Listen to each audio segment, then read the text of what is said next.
Systematic ढंग से बात करेंगे हम लोग, ठीक है। पहले नॉर्मल हम बात कर लेते हैं। जैसे मान लीजिए कोई भी संख्या दी जाती है, ए मान लो कोई भी संख्या दी गई है, विभाज्यता क्या बोलता है हम ये तुम्हें समझाना चाहते हैं। पहले इसको समझिए। कोई भी संख्या दी गई और हमें इसको 20 से विभाज्य करना है। कितने से? 20 से विभाज्य करना है। कोई मुझे बता सकता है पूर्णांक क्या होता है? चलो हम ही बता देते हैं, टाइम ज़्यादा नहीं है। 0 +-1 +-2 +-3 +-4 +-5 +-6 एंड सो ऑन। यही मेरा क्या कहलाता है? पूर्णांक कहलाता है। यानी कि चाहे 0 हो, चाहे +1 हो, चाहे -1 हो, चाहे +2 हो, चाहे -2 हो, चाहे हो +3 फिर -3 एंड सो ऑन, ठीक है। अगर हम बात करें यहाँ पे -1/2 क्या पूर्णांक होगा? सोचो, -1/2 क्या पूर्णांक होगा? नहीं होगा। क्या 7/2 पूर्णांक होगा? यानी इनके अलावा कोई अदर संख्या आ जाती है, एंड सो लगा, मतलब जो इस पैटर्न में चलें वो तो पूर्णांक है, बाकी पूर्णांक नहीं है। जैसे हम बात करें -1/2 पूर्णांक है, बोलेंगे नहीं है। अगर हम बात करें -3/2 पूर्णांक है, बोलेंगे नहीं है, ठीक है ना। तो ऐसा क्यों, वो भी हम बात कर लेंगे। पूर्णांक की सिंपल सी डेफिनेशन ये कहती है कि ऋणात्मक, ये मैंने बताया था, प्राकृतिक संख्या तथा धनात्मक पूर्ण संख्या। धनात्मक लगाने की जरूरत नहीं है, पूर्ण संख्या बोल दोगे तो वैसे भी ये निकल के आ जाता है। पूर्ण संख्या, ठीक है, का समुच्चय या संग्रह, समुच्चय ज्यादा मुझे अच्छा लगता है, ठीक है। क्या कहलाता है आपको? पूर्णांक। अब बताओ, जब मैं -1/2 की बात कर रहा हूं, क्या वो प्राकृतिक संख्या होती है? क्या नहीं होती हैं। और जब मैं बात कर रहा हूँ +7/2, तो क्या वो पूर्ण संख्या होता है? क्या नहीं होता है। इसलिए मैं उसको पूर्णांक नहीं कह सकता हूँ। तो क्या पूर्णांक सबको बात पता है ना, याद है ना? पूर्णांक विभाज्यता को समझने के लिए मुझे पूर्णांक अच्छे से आना चाहिए। क्यों? मैं बताता हूँ। जैसे मान लीजिए विभाज्यता ये कहता है कि अगर मैं a को b से भाग कराऊं, ठीक है, a को b से भाग कराऊं, तो आपने किसी भी संख्या में भाग कराया होगा। मान लीजिए a को b से भाग कराया, तो यहाँ पर क्या होता है? a को b से भाग कराया तो यहाँ एक भागफल आता है, कोई ना कोई आंसर आता नहीं आता है। और यहाँ पे क्या आता है? आपका शेषफल आता है, सिंपली कोई शेषफल आता है, ठीक है। तो बोलता है विभाज्यता ये नियम कहता है जो भागफल है वो आपका पूर्णांक होना चाहिए। याद रखो इस बात को, मैं क्या बोल रहा हूँ। ये क्या होना चाहिए? एक पूर्णांक होना चाहिए। और जो शेषफल है वो क्या होना चाहिए? 0। तब मैं कहूंगा कि b से a क्या होगा? विभाज्य होगा। पूर्णांक का मतलब ये कि भागफल जो आपका है वो प्लस में भी हो सकता है और माइनस में भी हो सकता है। हमने इसलिए पूर्णांक लगा दिया। काफी बच्चे ये सोचते हैं जैसे कि ये हमेशा धनात्मक होता है। ऐसा कुछ नहीं बेटा, तुम्हारे यहाँ धनात्मक आता है। एडवांस मैथ में बेटा अधिकतर तो माइनस वाले ही आ जाते हैं। तो हम आपको एडवांस लेवल में बता रहे हैं, केवल प्लस नहीं होता है, माइनस में भी अगर आ जाए तो समझ जाना। जैसे मैं बात करूँ तो -14 क्या 2 से विभाज्य है? हाँ बोलोगे 2 से विभाज्य है। अगर हम सम की बात करें, पूर्णांक के अंतर्गत सम की बात करें, सम संख्या, तो अगर तुमसे पूर्णांक के अंतर्गत कोई सम संख्या पूछ ले तो कभी ये मत बताना कि 2, 4, 6, 8, 10 एंड सो ऑन, गलत कर दिया जाएगा। ये बात याद रखना। पूर्णांक के अंतर्गत सम संख्या जो होती है वो होती है 0 +-2 +-4 +-6 +-8 एंड सो ऑन। क्योंकि सम संख्या की डेफिनेशन में मैंने क्या बताया था आपको? 2 से विभाज्य होने वाली संख्याएं क्या कहलाती हैं? सम संख्याएं कहलाती हैं। और मैंने वहां पे जो सम संख्या डिस्कस किया था वो प्राकृतिक संख्या के अंतर्गत डिस्कस किया था। तो प्राकृतिक संख्या में संख्याएं कहां से स्टार्ट होती हैं? 1 से। 1 2 3 4 5 6 7 8 एंड सो ऑन। तो अगर तुम बात करोगे 1 2 3 4, तो इसमें 2 के पहाड़े में कौन कौन आ रहा है? 2 आ रहा है, 4 आ रहा है, 6 आ रहा है, 8 आ रहा है एंड सो ऑन। तो ये मेरी सम संख्या बन गई थी आराम से, कोई दिक्कत नहीं आई थी। और विषम संख्या जो 2 से विभाज्य ना हो, जो 2 से विभाज्य नहीं है, वो क्या कहलाती है? विषम संख्या कहलाती है। और सिंपली यहां से फिर निकल के चला आता है 1 3 5 7 9 एंड सो ऑन, कोई दिक्कत नहीं होती है। लेकिन यही काम अगर हम पूर्णांक के अंतर्गत बात करें आपसे बेटा, यहां पे अगर सबसे छोटा मैंने सम संख्या पूछा तो आपने बता दिया 2, ठीक है। और सबसे छोटा अगर मैंने विषम संख्या पूछा तो आपने बता दिया 1। लेकिन यहीं पे बात अगर हम पूर्णांक के अंतर्गत बात करने लगे, क्वेश्चन वही रहेगा मेरा कि सबसे छोटी सम संख्या बताओ। सबसे छोटी सम संख्या डिफाइन नहीं है, सबसे बड़ी सम संख्या डिफाइन नहीं है। क्यों, मैं तुम्हें इसको एक्सप्लेन कर देता हूँ, क्योंकि बहुत बड़ी कन्फ्यूजन होती है बच्चों के अंदर। आप जब 5th क्लास के अंदर हो, अंतर्गत मतलब इसके भी छोटी क्लास में, तो ठीक है, सम संख्या हमेशा छोटी 2 ही माना जाता है। लेकिन जैसे 7th क्लास क्रॉस करते हो आप, 7th क्लास में आता है पूर्णांक। सबसे पहले 7th क्लास में पूर्णांक पढ़ाया जाता है बेटा। 7th क्लास जैसे क्रॉस किया तो उसके बाद फिर इसमें गहराई आनी स्टार्ट हो जाती है। फिर उसके बाद अगर सम संख्या कोई तुमसे पूछा तो उससे पूछो समपूर्णांक या समप्राकृतिक। उससे एक क्वेश्चन रहा है तुम्हारा कि समपूर्णांक बताएं या समप्राकृतिक बताएं, तो उसने बोला कि नहीं समपूर्णांक बताओ, तो बोल दो सबसे छोटी सम संख्या डिफाइन नहीं है। बिकॉज मैं तुम्हें बताता हूं सम संख्या की डेफिनेशन क्या कहती है, जो 2 से विभाज्य है। आज विभाज्यता नियम चल रहे हैं, विभाज्यता से रिलेटेड जो भी पॉइंट होंगे हम डिस्कस करने का प्रयास करेंगे। जो बच कुछ जाएगा वो कल डिस्कस कर लेंगे, ठीक है ना। विभाज्यता में कोई छोटी बातें नहीं आती। हमने बताया ना गुणनखंडों की संख्या जैसे मैंने पढ़ाया था, तो उसमें मैंने एक भी विभाज्यता वाले क्वेश्चन नहीं कराए थे, क्योंकि विभाज्यता के अंतर्गत मैंने पढ़ाया ही नहीं था। जब मैंने विभाज्यता नहीं पढ़ाया तो विभाज्यता के अंतर्गत वाले क्वेश्चन कैसे बता दूंगा भाई, बच्चों के अंदर कंफ्यूजन आ जाएगा। तो मैंने वो डिस्कस ही नहीं किया। तो आज विभाज्यता चल ही रहा है, तो आज सारी बातें मैं डिस्कस अच्छे से कर लूँ। जैसे पूर्णांक में मैंने वो कॉन्सेप्ट भी नहीं बताया था, क्यों, क्योंकि विभाज्यता मैंने नहीं पढ़ाया। तो आज मैं पढ़ाने वाला हूँ, मैं इसकी ही चर्चा करूंगा। तो सम संख्या की डेफिनेशन क्या कहती है बेटा, जो 2 से विभाज्य संख्याएं होती हैं उनको बोलते हैं सम संख्या। बस यही डेफिनेशन है, चाहे वो प्राकृतिक संख्या के लिए हो चाहे वो पूर्णांक के लिए हो। विभाज्यता मतलब मैंने सीधे बता दिया, शेषफल आपका क्या आना चाहिए 0, और भागफल कोई भी पूर्णांक यहाँ पे हो सकता है। तो मैं बात करूँ क्या है 14 2 से विभाज्य है नहीं है, 2 सत्ते 14। सिंपली ऐसे कैसे पता चला कि 2 से विभाज्य, मैं तरीका बताता हूँ, बड़ा सिंपल तरीका। हम ये बताने वाले थे जो भी संख्या भाई a b से विभाज्य है, कैसे पता चला, तो मैं a के फैक्टर करूं और कुछ इस टाइप से लिख सकूं। m मेरा कोई भी पूर्णांक हो सकता है, बात याद रखना। अगर मैं इसको इस रूप में लिख पाता हूं तो फिर ये संख्या b से क्या मानी जाएगी, विभाज्य मानी जाएगी। अब तुम ये सोचो, जैसे 14 लिखा हुआ है, 14 ध्यान देना, तो मैं 14 क्या लिख सकता हूं, -7 गुणे 2, -7 गुणे 2। तो देखो 2 इसके अंदर आएगा नहीं, आया वाला आ गया। अगर ये इसके अंदर आ रहा है -14 को मैं ऐसे ब्रेक करूंगा, नहीं करूंगा, ऐसे ब्रेक करूंगा। तो जब ये आया तो ये देखो ध्यान से पूर्णांक है नहीं, बस इतना ध्यान दो। अगर ये पूर्णांक है तो ये भी 2 से विभाज्य माना जाएगा।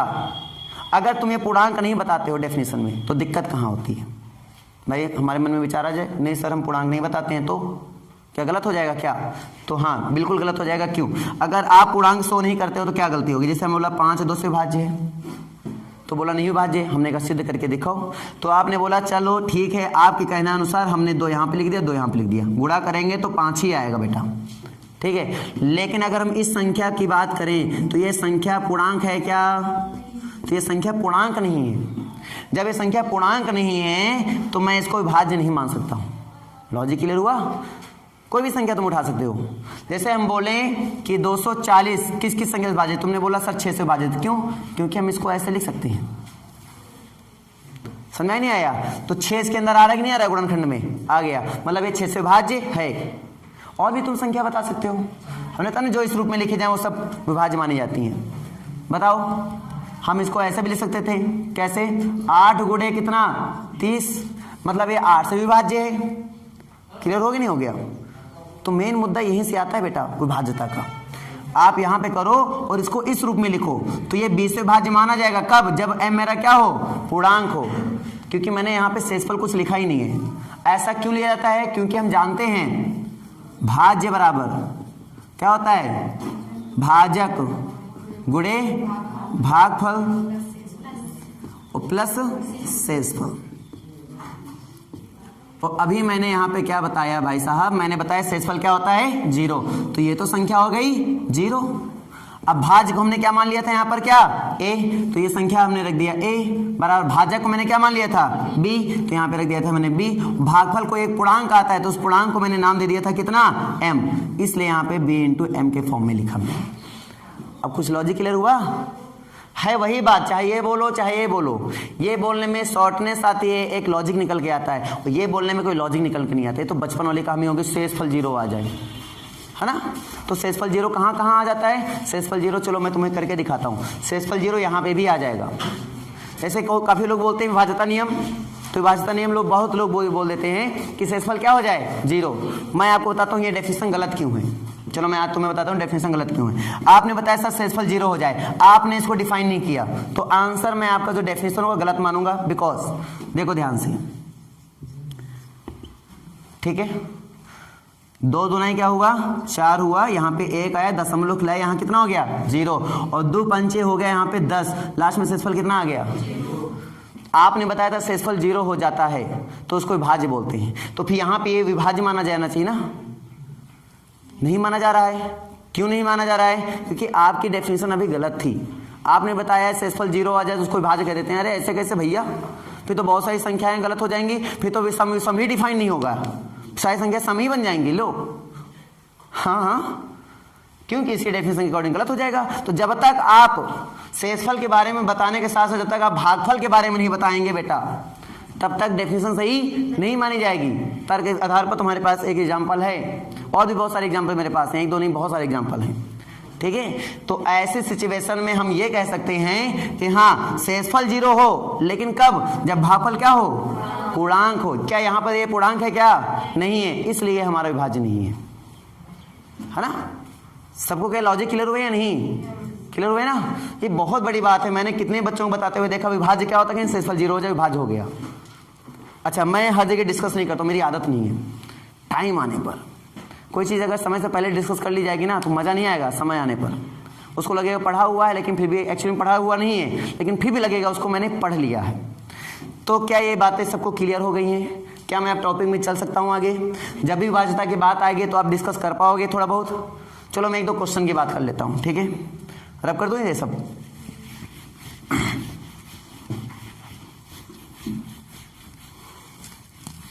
तो सम विषम की बात क्लियर हो गई यहाँ पर। फ्रांसको चाबी कहाँ है, दे दो। और प्रफुल्ल जाओ इसकी चाय निकालो जाके। तुम एक समझदार बच्चे लगते हो मुझे पूरी कोचिंग में। जाओ दे दो, आज्ञाकारी पुत्र है। चलो यहाँ पे बात कर लो 0, कोई दिक्कत नहीं है। और यहाँ पे बात करेंगे तो प्लस का 2, इधर चलेगा प्लस का 4, प्लस का 6, प्लस का 8, प्लस का 10, प्लस का 12 एंड सो ऑन। इधर चलेगा माइनस का 2, माइनस का 4, माइनस का 6 एंड सो ऑन। अब मुझे ये बताओ क्या यहाँ पर सबसे छोटी सम संख्या कौन सी होगी? पता चल रहा है कुछ? अब तुम बोलोगे सर माइनस के 8, तुम बोलेंगे माइनस 10 उससे छोटा है। तुम बोल दोगे माइनस का 102, तुम बोल देंगे बेटा माइनस 104। कोई भी संख्या बोलोगे तो एक संख्या उससे क्या हो जाएगी, एडजस्ट हो ही जाएगी, जो उससे बड़ा निकल जाएगा। इसलिए हम सीधे क्या बोल देंगे, अनडिफाइंड, मतलब ये परिभाषित नहीं है। अच्छा, परिभाषित नहीं कि बोलने के अलग अलग तरीके होते हैं। बहुत लोग इसको इन्फिनिटिव बोल देते हैं। इन्फिनिटी को मतलब ही होता है बड़ा वैल्यू नहीं, इन्फिनिटी को मतलब होता है अपरिभाषित, मतलब परिभाषित नहीं है। इसका चाहे यही मीनिंग बोलो चाहे जो बोलो, लेकिन बहुत जगह इन्फिनिटी लग जाता है ना, उसका मतलब बहुत लोग समझते हैं कि बहुत बड़ी वैल्यू। बहुत बड़ी का मतलब नहीं होता यहाँ पर। इसका मतलब एक ही बात है कि वो बात सत्यापित कर ही नहीं पा रहा है, इसलिए इसका ये सिंबल दे दिया गया कि जहाँ पे ऐसा कुछ आ जाए जैसे कि 1/0।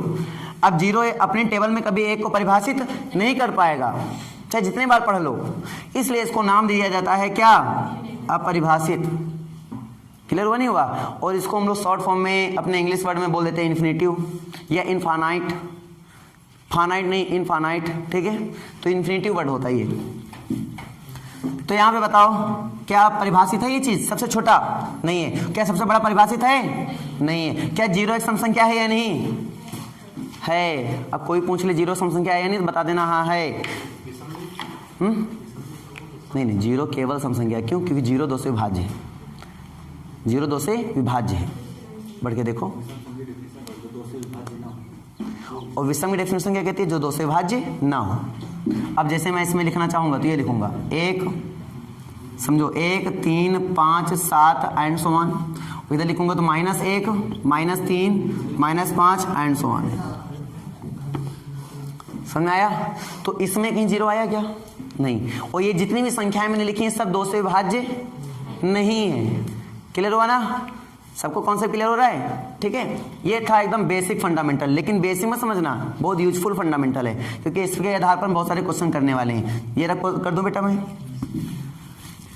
एक क्वेश्चन में यहाँ पे बच्चों को डाउट आया एक क्वेश्चन में कि थोड़ा सा मैंने गुणनखंडों की संख्या पढ़ाया था, उसमें एक छोटा सा डाउट आ गया कि जैसे मान लो कि वहाँ 0 वाला समस्या आया था ना, तो भी हम तुम्हारा डाउट डिस्कस कर देंगे, कोई दिक्कत नहीं है। ठीक है, तो वैसे मैंने बता दिया था, समझ में आ भी गया होगा, क्वेश्चन लग भी गए होंगे ना, फिर भी हम डिस्कस कर लेंगे। और फार्मूला ना भी याद हो ना यार तो कुछ लॉजिक होते हैं, लॉजिक पकड़ना। मैंने फर्स्ट डे इसलिए फार्मूला वाला बताया था ताकि आपसे सारे क्वेश्चन एग्जाम घर में जाके लग जाएं, और लगे भी होंगे, अगर आपने लगाया होगा तो लग गए होंगे ना। आज हम लोग ये पढ़ने वाले हैं विभाज्यता का नियम। तो विभाज्यता के नियम के आधार पर मैं उनको एक बार फिर से बता दूंगा, तो आपको जटिल तरीके से, मतलब अच्छे तरीके से, चाहे जैसे क्वेश्चन आ जाए फिर आप डिस्कस कर पाओगे। चलो, विभाज्यता नियम में अगर मैंने बोला 2 से भाज्य, तो कोई संख्या 2 से भाज्य कब होती है? जब उसका अंतिम अंक, कौन सा अंक? अंतिम अंक अगर 2 के पहाड़े में आता है, बोल दें 2 से भाज्य है। तो अंतिम अंक में क्या आ जाए? तो 0 हो सके तो भी तो 2 से भाज्य माना जाएगा बेटा। फिर अगला अगला अगला अगला अगला, रुक जाओ, अरे रुक जाओ भाई वही तो हम कुछ बात करने वाले हैं। 2 से भाज्य मतलब हुआ क्या? जो 2 के पहाड़े में आए अंतिम अंक। तो अंतिम अंक 2 से पहाड़े मतलब क्या हुआ? अंतिम अंक। कोई सिंगल डिजिट की बात कर रहा हूं मैं, तो सिंगल डिजिट कौन हो सकता है? तो 0 हो सकता है, ये तो 2 हो सकता है, ये तो 4, ये तो 6, ये तो 8। तो ये सारे क्या हैं? अंतिम अंक ही तो हैं। तो ये सभी अंक अगर लास्ट में, किसी भी संख्या के लास्ट में अगर ये अंक आ रहे हैं तो मानेंगे वो 2 से भाज्य है। जैसे कि एग्जाम्पल, अब ये तो बहुत सिंपल क्वेश्चन है, ये तो नॉर्मल है कि हाँ तुम लोग देखते ही पहचान जाते हो। ये क्या है? 2 से भाज्य है। इसमें 3 रख देती है, 2 से भाज्य है? नहीं है। तो ये तो छोटा बात है। अगर हम बोल दें 4, कोई संख्या 4 से भाज्य कब मानी जाएगी? तो देखो 4, 2 की पावर 1 था तो अंतिम अंक देखा मैंने, है ना, अंतिम अंक। अगर 4 को लिखूंगा तो 2 की पावर क्या हो जाएगा? 2, मतलब अंत से 2 अंक। अंत से कितने अंक? 2 अंक। तो 2 अंक उठा लो। अगर वो 4 के पहाड़े में आते हैं, पहली बात ये 2 से भाज्य नहीं तो 4 से क्या होगा ना, छोड़ो इसको, और दूसरी संख्या उठा लो, जैसे मान लिया ये उठा लो।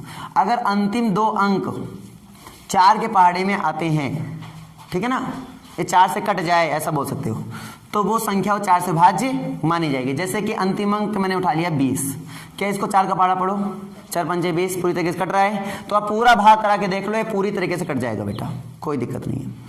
तो एक बार ट्राई करके देखो, पूरा भाग करा के देखो, क्या कट रहा है?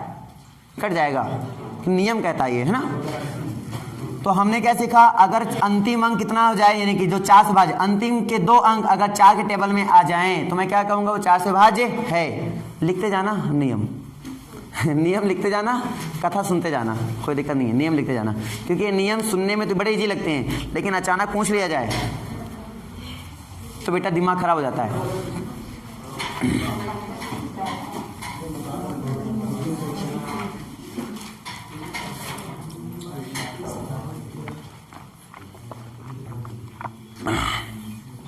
प्रांशु मोबाइल लेकर अपना।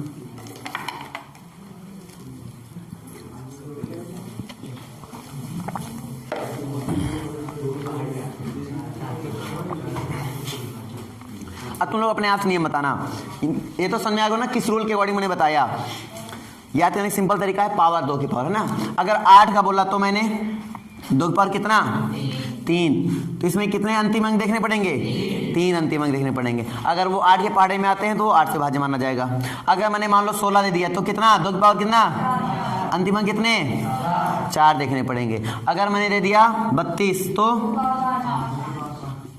32 वगैरह तो आते नहीं है, ऑलरेडी बहुत बड़ी संख्या बन जाती है ना। लेकिन फिर भी इस टाइप से समझ में आ रहा नहीं आ रहा है? जो सिंपल याद करने की टेक्निक रहती है कि हाँ आप कैसे याद कर सकते हो, ऐसे याद कर सकते हो कि अंतिम में 1 अंक 2 के पहाड़े में आना चाहिए, अंतिम के 2 अंक 2 के पहाड़े में आना चाहिए, अंतिम के 3 अंक 2 के पहाड़े में आना चाहिए, अंतिम के 4 अंक 2 के पहाड़े में आना चाहिए, अंतिम के 5 अंक 2 के पहाड़े में आना चाहिए। इस टाइप से 2 के नहीं, 32 के, 16 के, 8 के, इस टाइप से मैं करके बताऊं क्या? 1-2 क्वेश्चन समझ में आ गया? जैसे यहाँ पे 8 है तो अंतिम के 3 अंक 8 के पहाड़े में आना चाहिए। जैसे यहाँ पे 4 है तो अंतिम के 4 अंक किसके पहाड़े में आना चाहिए? 16 के पहाड़े में आना चाहिए। अंतिम के 5 अंक किसके पहाड़े में आना चाहिए? 32 के पहाड़े में। मतलब अगर भाग कराऊं सेसफल 0 और जो भागफल है वो क्या है? पूर्णांक हो जाए। क्लियर हो या डाउट है? क्लियर है? डाउट है? क्लियर है ना?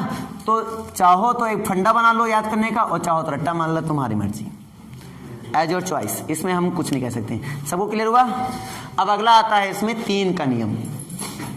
2 के नियम पर आधारित, क्योंकि क्वेश्चन बहुत इजी बनते हैं और लड़का उठा भी लेता है, ठीक है। लेकिन 3 पर क्वेश्चन थोड़े से अच्छे क्वेश्चन बन जाते हैं 3 के लिए। तो 3 के लिए थोड़ा विशेष ध्यान देकर सुनना बात।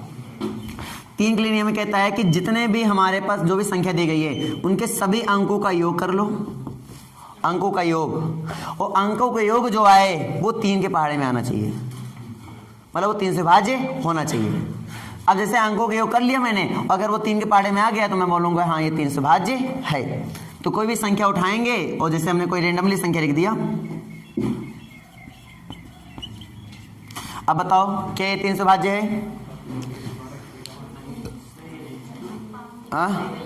नहीं है। इसमें कितना घटा दें या कितना जोड़ दें, कितना घटा दें कि संख्या 3 से भाज्य हो जाए? 1 घटा दें। चलो घटाओ और फिर देखो,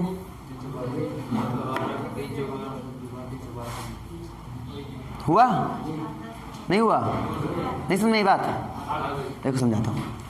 देखो देखो करना क्या है, जितने जो संख्या दी जाती है उस संख्या के सभी अंकों को जोड़ लो, ठीक है? तो जोड़ना क्या है, 3 2 5 5 10 10 2 12 और 12 यहाँ पे कितना है, 1 13 हो गया ये। अब 13 के 3 के पहाड़े में आता है? नहीं आता है। इसमें कितना ज्यादा है? 1 ज्यादा है। 1 कम कर दो, 1 कम कर दो, यहाँ पे कर दो 0। तो कितना घटा दें पूर्णतः विभाजित हो जाए? 1 घटा दें, निकल के आ रहा है। अब करके देखो, 3 2 5 7 5 12, सॉरी 3 2 5 7 5 12 डायरेक्टली हो गया, ठीक ना? 12 तो 12 हो गए, 3 के पहाड़े में पड़ेंगे कितना आएगा? 3 चौक 12, मतलब सिंपली कट रहा है नहीं कट रहा है? कट रहा है। तो इसे बोलते हैं 3 से भाज्य हो गया। Logic clear? डाउट है? तो यहाँ पर अगर शेषफल की बात किया जाएगा तो शेषफल कितना आ रहा होगा? 3 घटाने पर है ना, मतलब शेषफल यहाँ पे 1 आ रहा होगा। 1 घटाने पर पूर्णतः विभाजित बना है तो 1 शेषफल यहाँ पर आ रहा होगा भाग कराने पर। लॉजिक क्लियर है? डाउट है? क्लियर है? सबको मेरी बात समझ आ रही है? शेषफल का मतलब क्या होता है भाई? शेषफल का मतलब ये होता है कि ये संख्या अगर वहां से हटा दी जाए, संख्या में अगर ये संख्या हटा दी जाए तो पूर्णतः विभाजित मानी जाएगी। शेषफल का मतलब शेष मतलब बचा हुआ, क्लियर नहीं? और जो बचा उसको हटा दो तो संख्या पूर्णतः विभाजित मानी जाएगी नहीं मानी जाएगी? मानी जाएगी। ये चीज होता है। चलो 1 2 क्वेश्चन दे रहा हूं, आप इसको बताओगे कि हाँ ये पूर्णतः विभाजित है या नहीं है, ठीक है? सबसे अजीब नियम होता है बेटा 7 का। 7 का थोड़ा अजीब नियम होता है, बाकी 3 9 ये वाले नियम फिर भी आसान लगेंगे तुम्हें। 7 का थोड़ा अजीब नियम होता है, मैं उसका भी एक क्वेश्चन तुम्हें दूंगा, ठीक है? एक क्वेश्चन तब तक मैं तुम्हें एक और दे रहा हूँ, सिंपल 3 से रिलेटेड, अपने आप से अभी दे रहा हूँ बेटा, अभी तुम्हारे बुक का नहीं दे रहा हूँ। एक सिंपल स्टार दे दिया मैंने, एक स्टार। हमने कहा ये संख्या 3 से भाज्य है, ये संख्या 3 से भाज्य है, तो ये स्टार का मान बताओ क्या होगा? यहाँ पे कौन सा अंक आएगा? 2। कैसे पता चला? तो इनका सिंपली योग किया होगा आपने। तो जैसे आपने किया, क्या किया? 6 4 10, इसको भी छोड़ दो, 10 8 17 17 2 19। अब तुम ये सोचो कि 3 का पहाड़ा पढ़ेंगे, यहाँ पे ऐसा कौन सा अंक रखा जाए? अंक अपने पास कौन कौन से होते हैं? 0 होता है, 1 होता है, 2 होता है, 3 होता है, 4 होता है, 5 होता है, 6 होता है, 7 और 8 और 9। इनमें से ऐसा कौन सा अंक रख दें जिससे ये पूर्णतः विभाजित यानी 3 से हो जाए? अब देखो तिचंग 18, यहाँ पे कितने कमी आ रही है? जिससे 3 से 21 होता है। 18 के बाद 21 आता है, तो 21 आने के लिए इसमें कितना जोड़ना पड़ेगा मुझे? 2 जोड़ना पड़ेगा। तो यानी अगर मैं यहाँ पे 2 डाल दूं तो ये पूर्णतः विभाजित हो जाएगी। तो इसका मतलब ये मुझे पता चल रहा है कि हाँ यहाँ पर जो स्टार है वहां पे कितना डालना पड़ेगा? 2 डालना पड़ेगा। धनात्मक संख्या बीच में पूर्णांक माइनस कैसे रख सकते हो? बीच में माइनस कैसे रख सकते हो? संख्या है ना, तो बीच में तुम माइनस कैसे रखोगे? नहीं रख सकते। ये लॉजिक क्लियर हुआ या नहीं? क्लियर हो ना? हाँ वो बात अलग है, हम अपनी खुद की मैथ बना लें, एक खुद का डोमेन क्रिएट कर लें तो वी कैन डू इट, कोई दिक्कत नहीं है, ठीक है? चलो नियम 3 का भी क्लियर हुआ। अगला 9 का विभाज्यता का नियम कैसे होगा?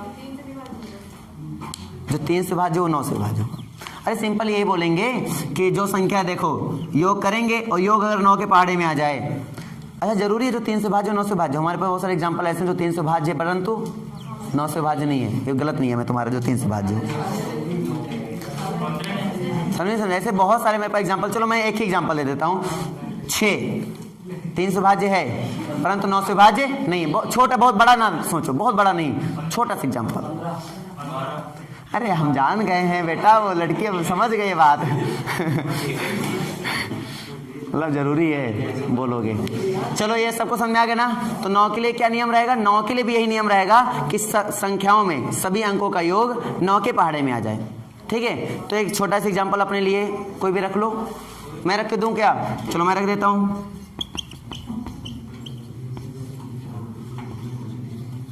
चलो रख ही देते हैं। अब ये बताओ क्या 9 से भाज्य है क्या? नहीं है? पक्का? विचार कर लो बेटा। नहीं है? हाँ नहीं है।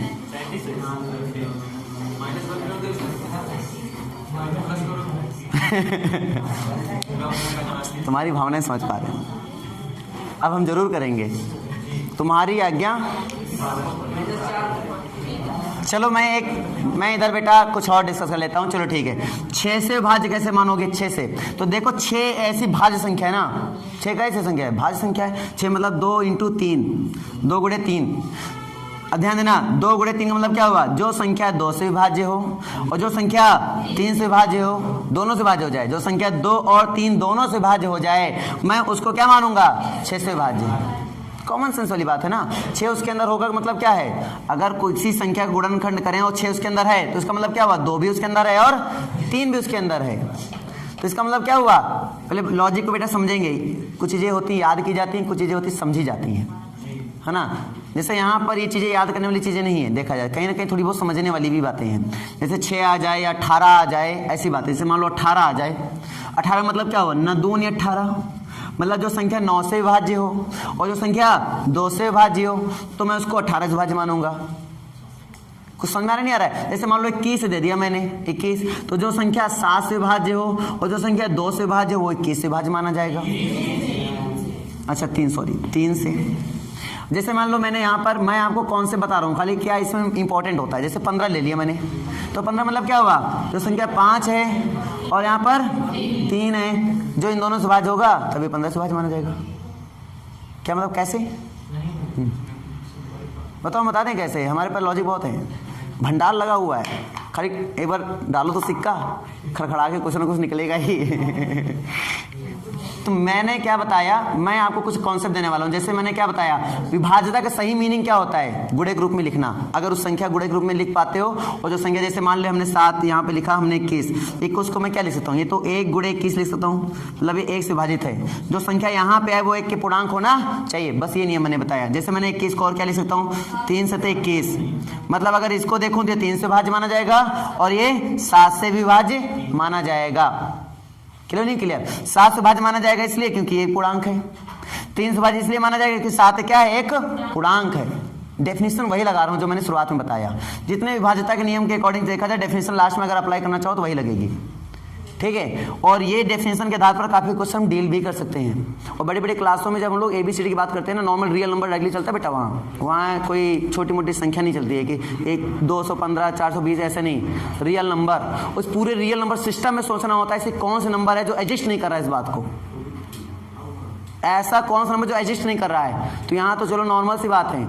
जब एडवांस मैथ पढ़ते हो ना तो तुम्हें सब कुछ सोचना पड़ता है। तो वहाँ सोचना पड़ता है कि कौन सी संख्या है जो अप्लाई नहीं होगी। सब हो रही हैं, √2 √3, इनमें अप्लाई ना हो रहा हो, वो बहुत सोचना पड़ा। और तुमने क्या सोचा? एडवांस होता है। ठीक है ना, एडवांस होता है। यहाँ सोचना इसलिए आसान है क्योंकि नंबर अपने पास आ गए, एक दे दिया गया, सफिशिएंट हो गया। हाँ इतना, बस मुझे इतने में सोचना है। लेकिन जब हम बात करते हैं वेरिएबल में, तो वेरिएबल मतलब जो बदलता रहे, तो वो एक नंबर, पर्टिकुलर एक नंबर की बात नहीं होती। वहां पे इनफाइनाइट कुछ भी हो सकता है। ठीक है, तो पहले तो हम 1-2 नंबर में बात कर लें, और जब ऐसा कभी मौका मिलेगा तो हम इनफाइनाइट में तुम्हें समझा देंगे कि इनफाइनाइट में कैसे डील करते हैं। बड़ा मजेदार तरीका होता है। फिर तो हम लोग सपने दिखाते हैं बच्चों को, ये देखो, तब सीख पाता है। नहीं सीख भी नहीं पाए बेटा, इतना अगर मैं कहानियां ना सुनाना उसको तो सीख नहीं सकता वो नॉर्मल मैथ। तो लॉजिक सबको क्लियर हुआ या डाउट है? क्लियर हुआ? विभाज्यता के जो मेन कॉन्सेप्ट है क्लियर हो रहा है। तो हमने ये सीखा कि 2 का ये 4 वाला हो गया, 9 वाला भी हो गया और 3 वाला भी हो गया और 6 वाला भी हो गया। बाकी अभी ये तो नॉर्मल है। ठीक है, 7 सबसे बोकस मेथड हमें लगता है। 7 का सबसे बेकार बोल सकते हो, वरिष्ठ बोल सकते हो, अपनी लैंग्वेज में जो बोलना चाहो वो बोल सकते हो। मैं इसका एक सिंपल अपना बता दूंगा, वो भी है मेरे पास, लेकिन जो तुम्हारा किताबी पहले उसको समझ लेते हैं। किताबी क्या कहता है कि हम तो इसको ऐसा समझते हैं कि डायरेक्टली डिवाइड करके पता कर लेंगे हम उस नियम से बेहतर हम डायरेक्टली डिवाइड करना उचित समझते हैं, लेकिन चलो इनका नियम भी समझ लेते हैं। इनका नियम क्या कहता है? इनका नियम कहता है कोई संख्या दी जाती है, समझना इनका नियम क्या कहता है, 7 से विभाज्य कौन सा नियम माना जाएगा? कोई संख्या दी जाती है, उसका अंतिम अंक का दोगुना करो और शेष बची हुई जो संख्या हो गई भाई, अंतिम अंक कोई संख्या जैसे मान लो उठा लो, जैसे हमने ये संख्या मान लो उठा लिया, ठीक है, तो इसका अंतिम अंक कितना है? 2, तो 2 को साइड करके क्या कर दो, उसका दोगुना कर दो, तो दोगुना कितना हुआ? 4। तो शेष बची संख्या, ये बची संख्या, ठीक है, इसमें 4 करो माइनस, 4 क्या करो माइनस, फिर जो संख्या आती है उसको 7 से डिवाइड करो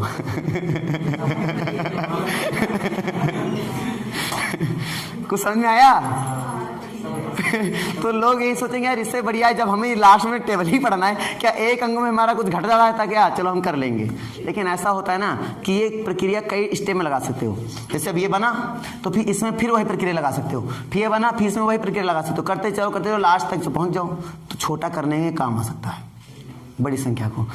तो मैंने जब ये नियम पढ़ा हमें बड़ी हंसी आई थी जब मैंने पढ़ा था, तो हमने कहा यार 7 से विभाज्य नियम, हम कक्षा 7 वाले बच्चे को पढ़ा रहे थे, कक्षा 7 में रहता है, तो कक्षा 7 वाले बच्चे को मैं पढ़ा रहा था, तो मैंने जब ये नियम पढ़ा तो मुझे बड़ी हंसी आई थी। क्यों प्रफुल? कहते हैं ना इस टाइप के क्वेश्चन, ये सब हमारे पुराने स्टूडेंट हैं। तो मैंने ये नियम पढ़ाया तो मुझे हंसी सी बात किया है कि इससे बढ़िया लड़का खुद डिवाइड कर लेगा, लो लिखेगा ऐसे, और जब तक यहाँ घटाते उठाते रहेगा तब तक वो डिवाइड करके फुर्सत पा जाएगा, बोलेगा नहीं 7 से विभाज्य नहीं है लेकिन फिर भी इनके नियम के आधार पर 1-2 क्वेश्चन कर लें तो हमें समझ में आ जाएगा नहीं ये नियम कहना चाहता है, कर लिया जाए। 3 का सबको समझ में आया कि नहीं आया? 9 का समझ में आया? एक क्वेश्चन दे दिया जाए, 9 का चाहे ले लो, हाँ 9 का ले लो। ये विभाज्य ज़्यादा नहीं देते हैं, ये खाली स्थान दे देते हैं बीच में, खाली स्थान जैसे यहाँ पे दे देते हैं 6, 4, 3, 2 और खाली स्थान यहाँ पे दे दिया 5, ठीक है, और ये बोलते हैं 9 से विभाज्य है। क्या है? 9 से विभाज्य है। तो बताओ खाली स्थान पे कौन सी संख्या आएगी?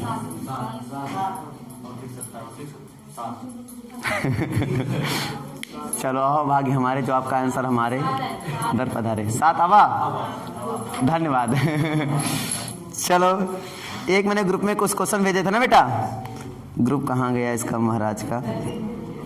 चलो तुम्हारे ग्रुप के कुछ क्वेश्चन करा देता हूँ, 3 से विभाज्य वाले। मैंने ग्रुप में क्वेश्चन भेजे थे कुछ, आज भेज दिए थे। हाँ लिखो, क्वेश्चन लिख लो भाई। क्वेश्चन है, बड़े छोटा मोटा क्वेश्चन देते हैं तुम्हारे यहाँ, 1 7 स्टार 3, ये बोल रहा है 3 से विभाज्य है, कितना आएगा? 1।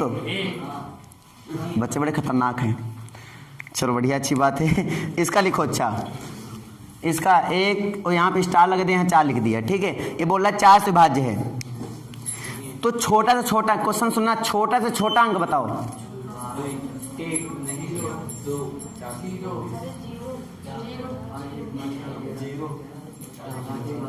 4 से विभाज्य होने के लिए पता है ना कि क्या करना पड़ेगा? छोटा छोटा बताना है, तो 2 भी हो सकता था, ऐसा नहीं है हमने इसलिए छोटा छोटा बताया। 4 से विभाज्य कब कोई संख्या मानी जाएगी? जब अंतिम वाले 2 अंक 4 के पहाड़े में आ जाएं। क्लियर हुआ नहीं हुआ? तो अंतिम वाले अंक में अब तुम सोचो, अगर मैं 0 भर दूंगा यहाँ पर तो क्या 4 के पहाड़े में नहीं आएगा? क्या 4 1 के 4 कट गया। अगर मैं यहाँ पे 2 भर दूंगा, क्या 4 के पहाड़े में नहीं आएगा? क्या आ जाएगा। अगर मैं यहाँ पे 6 भर दूं तो भी तो आएगा। तो बहुत सारे अंक मिल रहे थे, तो उस क्वेश्चन ने कहा, दिमाग लगाया उसने, क्वेश्चन ने कहा नहीं छोटा तो छोटा बताओ, तो कितना आया? 0। और बड़ा से बड़ा बोल देता तो 8। क्लियर नहीं क्लियर? नहीं समझे क्या बात? आ गई ना? तो क्वेश्चन के शब्दों को जरूर पकड़ना। चलो अगला क्वेश्चन समझो। यदि 8 से विभाजित होने वाली कोई संख्या, हमने बताया ना ऐसे क्वेश्चन इधर स्टार वाले आते हैं। यदि 8 से विभाजित होने वाली कोई संख्या ऐसे है,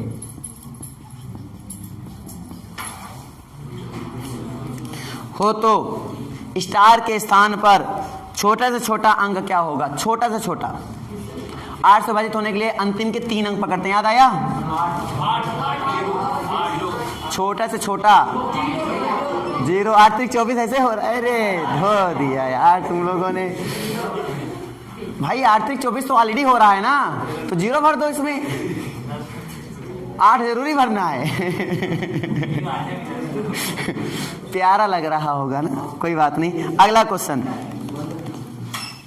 सुनो।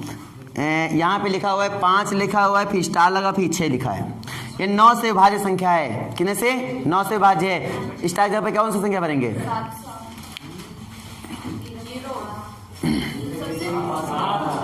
सबसे छोटा बड़ा इसमें हमने क्वेश्चन साफ साफ बोला है, क्या होगा?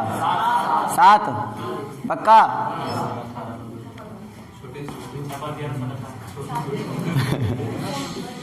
चलो मान लेते हैं, तुम्हारी भी कल्पना भावना जो भी है मान लेते हैं। एक क्वेश्चन और लो आप लोग के लिए। 11 वाले नियम तो बताए नहीं अभी मैंने। 7 के नियम पहले क्वेश्चन कर लिया जाए कुछ। ये वाले तो सारे दोहरा लिए मैंने। सबको समझ में आया कि नहीं आया? तो आ गया पीछे शुक्ला।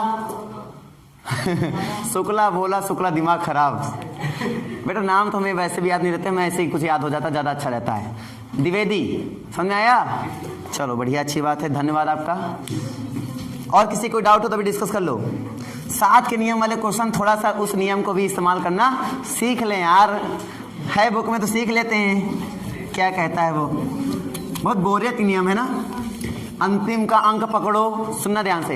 अंतिम का अंक पकड़ो, 2 से करो गुणा, शेष बची संख्या में जाके करो माइनस, फिर 7 का पारा पढ़ो, मतलब 7 से विभाजित करो।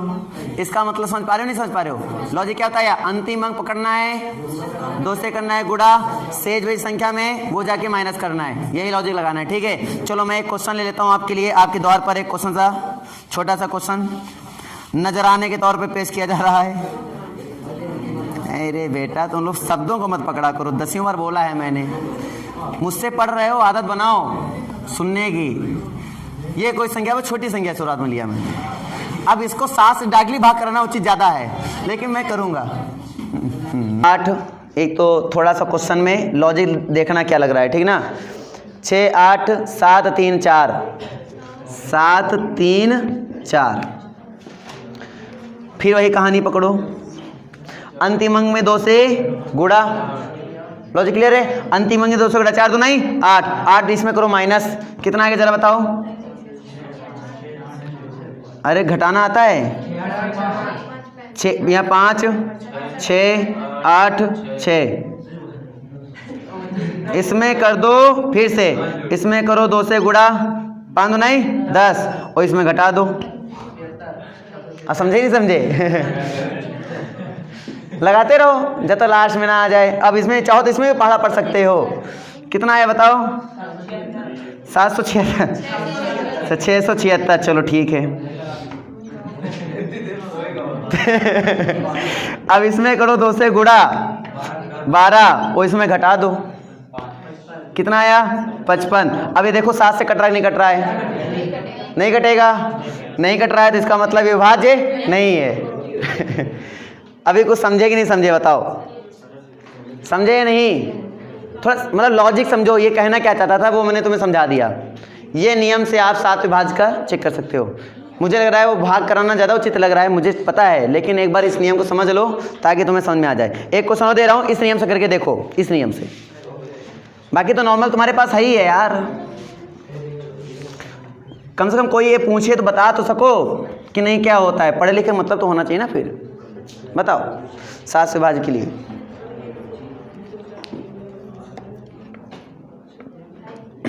हाय।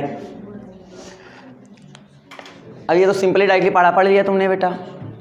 हमने बोला इस तरीके से करके देखो एक बार, इस तरीके से किया एक बार, क्या नियम माइंड में चल जाएगा ना तो फिर भूलोगे नहीं नियम। बस नियम याद कर लो, बाकी तो तुम डायरेक्टली कर लेना। यहाँ कौन देखने वाला है तुमने कैसे किया, क्यों? वही तो, कोई मतलब नहीं कैसे करना है, लेकिन हम बोल रहे हैं नियम याद हो जाए। तो एक दो बार क्वेश्चन नियम के अकॉर्डिंग लगा लोगे ना तो नियम याद हो जाएगा। हाँ और क्या, चलो ना बढ़िया, चलो ठीक है। चलो यहाँ पर आगे 1 2 क्वेश्चन और दे दिया जाए महाराज। अब सबसे बढ़िया नियम बचा है, देखो अपने पास क्या क्या क्लियर हुआ। 2 क्लियर हुआ, 3 क्लियर हुआ, 4 क्लियर हुआ, देखना 6 क्लियर हुआ, 7 8 9, इतना क्लियर हो चुका ना। बचा इधर 5 और इधर बचा तुम्हारे पास 10 का बताने की जरूरत है नहीं, 11 बचा। 10 क्यों बताने की जरूरत नहीं, क्योंकि 10 को हम लिखेंगे 2 गुणे 5। अगर मैं 5 बता दूंगा तो ऑलरेडी क्लियर। 5 वो संख्या, ऐसी संख्या 5 देखो एक ऐसी संख्या है, ध्यान से देखना, जिसमें अंतिम अंक तो 0 या 5 आ जाए तो पक्का वो 5 से भाज्य माना जाता है। तो तुम इसमें अंतिम अंक का उठाया जा रहा है ना, तो मतलब 5 की पावर 1। अगर 25 उठाया गया मतलब 5 की पावर 2। अगर 125 उठाया मतलब 5 की पावर, जैसे 2 का चला था वैसे 5 का भी चल सकता है ना। अगर 0 देखोगे 5 से भाज्य नहीं था क्या, था। 5 देखो क्या 5 से भाज्य नहीं है क्या, है। तो जो भी संख्या 5 से भाज्य होंगी उनके अंतिम अंक ये तो 0 होगा, ये तो 5 होगा हमेशा के लिए। सबको समझ में आ गई बात। अब देखो 10 वाले का क्यों नहीं बताना चाहता हूं मैं, जो संख्या 2 से भाज्य है और 5 से भाज्य है, क्या वो संख्या 10 से भाज्य नहीं मानी जाएगी, मानी जाएगी। अब उठाओ 11 थोड़ा समझने वाली बात है, फिर आ जाओ 11 पे समझने वाली बात में क्या आएगा।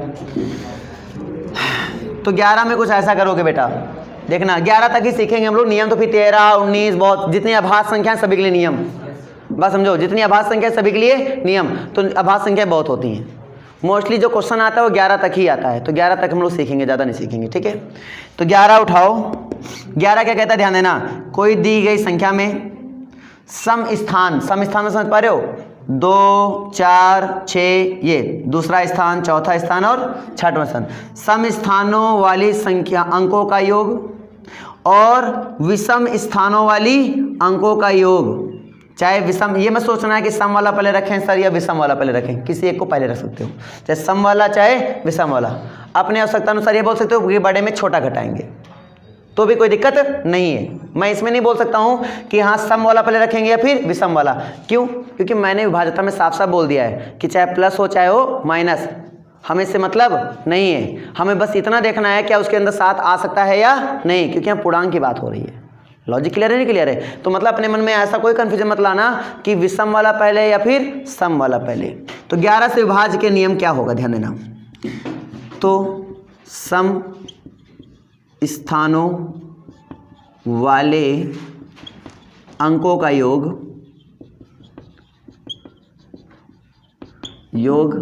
माइनस की जगह पे मैं ऐसा सिंबल बना रहा हूं। इस सिंबल का मतलब क्या होता है, समझिए, सिमेट्रिक डिफरेंस, इसको बोलते हैं सिमेट्रिक डिफरेंस।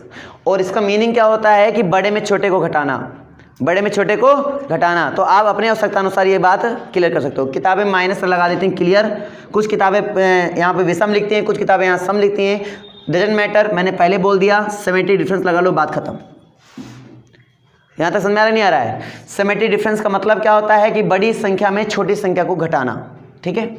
और उसके बाद यहाँ पे हमने बात किया विषम स्थानों वाले अंकों का योग,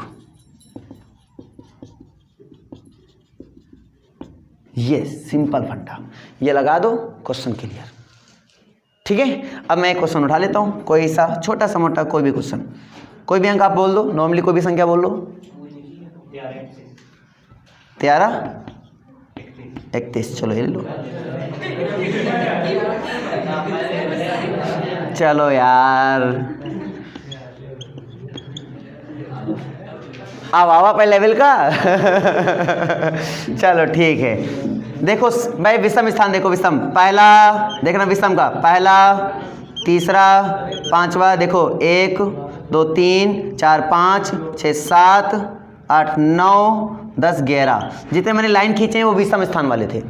देखो 1 2 3 4 5 6 7 8 9 10 11, जितने मैंने लाइन ड्रॉ किया, ये पहला स्थान, ये तीसरा स्थान, ये पांचवा, ये सातवां और ये नौवां और ये 11वां, मतलब ये विषम स्थान वाले हो गए। इनका योग करो जरा, 1 3 1 4 6 4 10 10 3 13 16 18, तो लिख देंगे 18 सिंपली, बीच में लगा देंगे माइनस।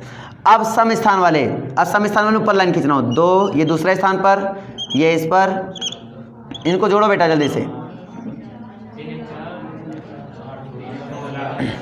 कितने आ गए, 16। अब 18 में 16 जाएंगे, कितना आएगा, 2। अब क्या 2 11 से भाज्य है क्या, अगर 2 11 से भाज्य नहीं है तो मतलब ये संख्या दी गई संख्या 11 से भाज्य नहीं होगा। लॉजिक क्लियर है, डाउट है, क्लियर है। तो सिंपल फंडा है, आप इसको लगा सकते हो, कर सकते हो ना। तो 11 से भाज्य वाले कुछ क्वेश्चन कर लिए जाएं। चलो एक क्वेश्चन कर लो 11 से भाज्य वाला क्वेश्चन। तो लिखो 34 स्टार लगा दो यहाँ पर x, सो 7 लिख लो यहाँ पर ना, x नहीं है। अच्छा मुझे बताओ स्टार पे कौन सा अंक जिसमें 11 से भाज्य होगा, इसमें कौन सा अंक भर दिया जाए जिससे 11 से भाज्य होगा? पक्का?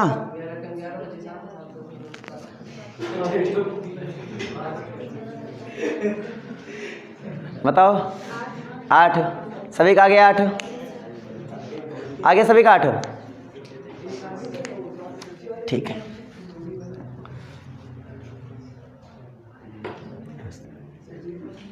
चलेगी चलेगी, टाइम तो नहीं तो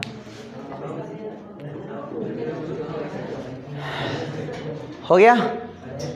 चलो एक क्वेश्चन और ले लो 5, फिर बनाओ स्टार।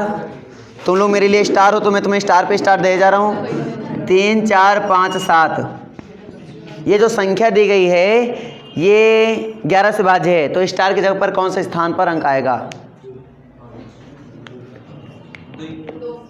2।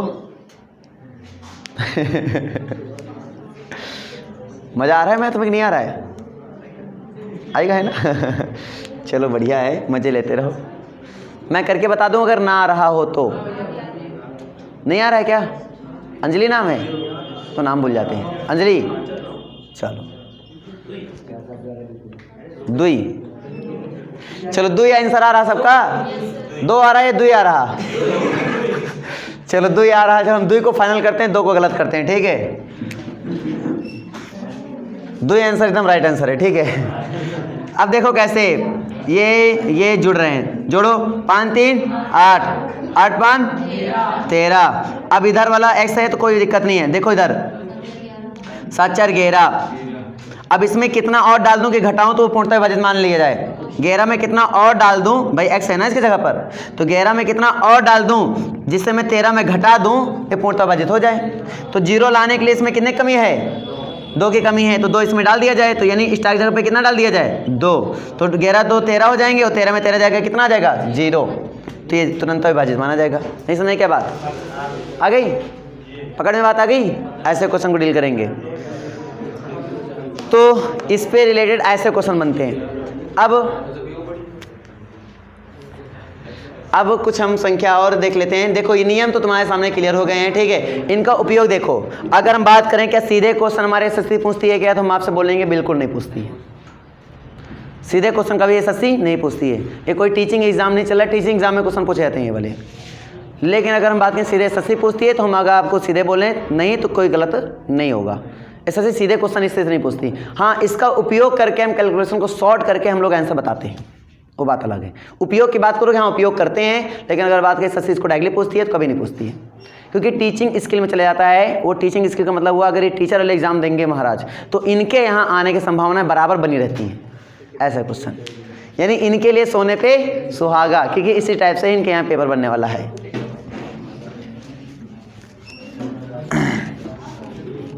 नॉर्मल प्राइमरी स्तर वाले एग्जाम, वो भी हायर नहीं, नॉर्मल प्राइमरी स्तर। हायर में बेटा ये तो कभी जीवन में नहीं पूछे जा सकते। ठीक है ना? प्राइमरी स्तर वाले जो एग्जाम नहीं होते हैं, जैसे कि टेट हो गया, जिसमें मैथमेटिक्स इंक्लूड होता है, जिसमें नॉर्मल पेपर बनता है, नॉर्मल हमेशा।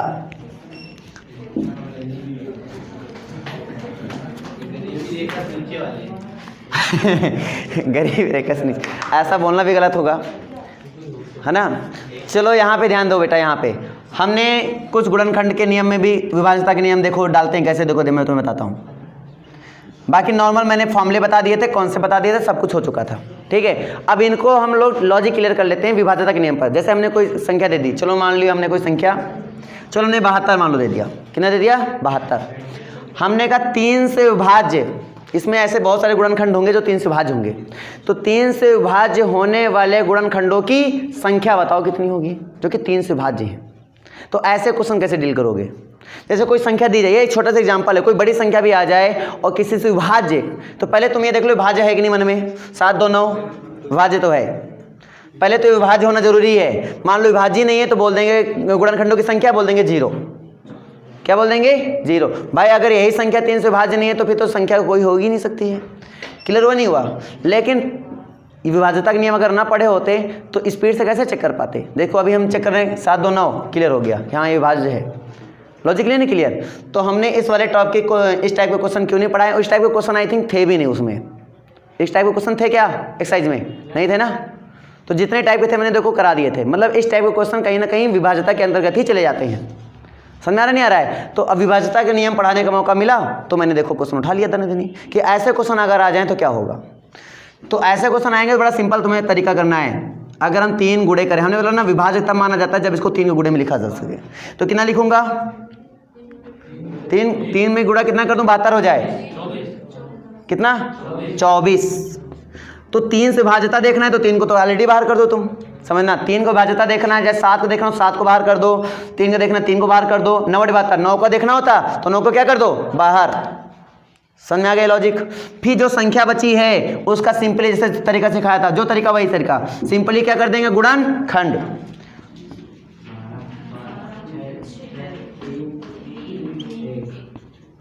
समझ में आ गया? तो अब यहां पर अगर तुम कॉन्सेप्ट लगा दोगे तो क्लियर हो जाएगा। तो यहां पे क्या निकला 2 की पावर 3 गुणे 3, तो पावर 1 ले लेंगे अपन। तो इसको लिखेंगे, क्या लिखेंगे? इसको से कोई मतलब है नहीं, इसको तोड़ो। तो इसको तोड़ा तो हमारे पास क्या निकला 2 की पावर 3 और गुणे 3 की पावर 1। हमने क्या सिखाया था? जो पावर में आता उसमें क्या कर दो 1 जोड़ दो, याद आया? और उनका गुणा कर दो, वही आ गया गुणनखंडों की संख्या। रूल वही है, चेंज नहीं है। तो 3 1 4, 1 1 2, 4 2 नहीं 8। यहाँ पे गुणनखंडों की संख्या कितनी होगी 8, जो कि 3 से विभाज्य होंगे। लॉजिक क्लियर हुआ है नहीं? हो गया। जैसे किसी क्वेश्चन में आ जाए कि 8 से विभाज्य होने वाले गुणनखंडों की संख्या बताओ कितने होंगे? तो 8, तो पहले ऐसा करो 8 9 72 होता ना। 9 को क्या करेंगे 3 की पावर 2। क्या यहाँ तक समझ में आया कि नहीं आया? आ गया। अब इस नियम में मैंने क्या सिखाया था? जो भी पावर आया उसमें क्या कर दो 1 जोड़ दो, और बताओ कितना हो जाएगा 2 1 3। तो यानी यहाँ पर 8 से विभाज्य होने वाले गुणनखंडों की संख्या 3 है।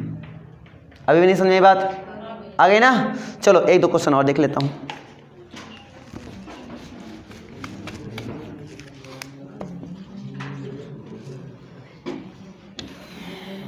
छह से विभाज्य होने वाले गुणनखंडों की संख्या बताओ। 6 से विभाज्य होने वाले गुणनखंडों की संख्या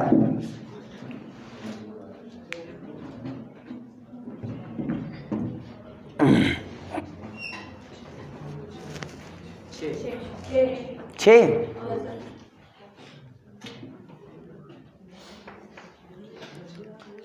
पक्का? पक्का हीरो? अभी डाउट है? पक्का? 6 पीछे सबका आया 6। चलो मैं एक बार कर लेता हूँ, मुझे एक बार समझाना भी जरूरी है ना। 6 में कितने से गुणा कर दूँ 108 हो जाए? बोलो 18। 18 गुणनखंड करोगे कितना आया? 3 की पावर 2 गुणे, इससे कोई मतलब मत रखना, याद रखना, क्योंकि 6 से भाज्य के लिए काम करो तो 6 तो ऑलरेडी तुम बाहर कर दो, जो संख्या बची उस पर खाली बनाओ। 2 की पावर 1, क्या इतना कर पाओगे? नहीं कर लोगे। अब देखो जो पावर है उसमें 1 जोड़ो, पावर कितना है 2, 2 में 1 जोड़ो 3 हो गया, गुणे 1 है तो 1 में 2 1 जोड़ो 2 हो गया, 3 2 नहीं 6। तो यहाँ पर 6 आएगी गुणनखंडों की संख्या, जो कि 6 से क्या है विभाज्य है। अब तो कर पाओगे या नहीं? कर लोगे। चलो ठीक है। अभी जैसे मैं देखो, अब मैं सम संख्या वाला इसी रूल से निकालता हूँ। सम था ना, सम वाली, तो मैंने ऐसे एक फॉर्मूला बताया था, अब फॉर्मूला याद नहीं है, अब सिंपल विभाज्य के नियम से लगाते हैं। भाज्य के नियम, विभाज्य के नियम से कैसे लगाएंगे ध्यान दो। जैसे हमने बोला सम का मतलब वो 2 से विभाज्य होने वाली, सम अगर बोले सम गुणनखंडों की संख्या, तो मतलब क्या हुआ 2 से विभाज्य होने वाले गुणनखंडों की संख्या, यही तो निकल के आ रहा ना उससे। अब सम गुणनखंडों की संख्या इससे ही लग जाएगा। जैसे 108 में सम गुणनखंडों की संख्या, चाहे उस वाले फॉर्मूले से लगाना और चाहे इससे लगाना, आंसर वही आएगा बेटा। करके दिखाऊं? तो इसको देखो 2 तो ऑलरेडी बाहर कर दो, 2 तो ऑलरेडी बाहर कर दो, तो बचा कितना 54। 54 के गुणनखंड करो। याद है उसमें एक पावर मैंने 0 से एक मैंने पावर कम कर दिया था ना उसमें, तो यही कारण था। 2 तो ऑलरेडी बाहर कर दो, इसलिए एक पावर कम किया गया था वहाँ पे। बताओ कितना आया? 54 गुणनखंड करो, आंसर 8 आएगा। इसके गुणनखंड करो 2 गुणे 3 की पावर 3। चलो ठीक है, सिंपल सा फंडा ये हुआ। अब यहाँ पे अगर हम बात करें तो पावर इसकी 1 है, इसकी पावर कितनी है 3। फार्मूला वहाँ पे बताया था, यहाँ कॉन्सेप्ट अलग चल रहा है वही चीज़, विभाज्यता के नियम का कॉन्सेप्ट लगा रहा हूँ मैं।